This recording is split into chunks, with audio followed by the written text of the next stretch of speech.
এই একটা সরকার আরজি করার ব্যাপারটা, এটা সরকার, এই যে সরকারটা এখন আছে সরকার, এটা সুপ্রিম কোর্টের বিচারপতিকে টাকা দিয়ে সরিয়ে দিল, চিন্তা করতে পারেন ঘটনাটা দেখেছেন?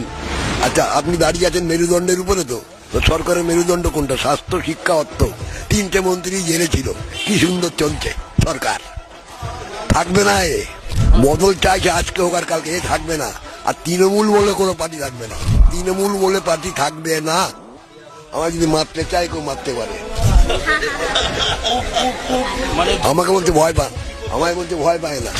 আমি ধর্মতলায় নামি থানার সামনে বলছি আমার বন্ধুকে দেখে, জয় শ্রীরাম, বলতে চুপ চুপ। আমি কেন, আমি কি পাকিস্তানে আছি?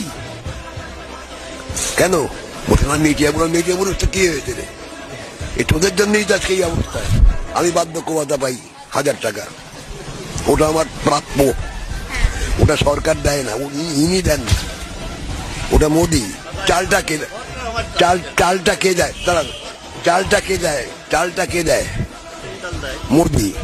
তাহলে সব নিজের নামে চালাচ্ছে।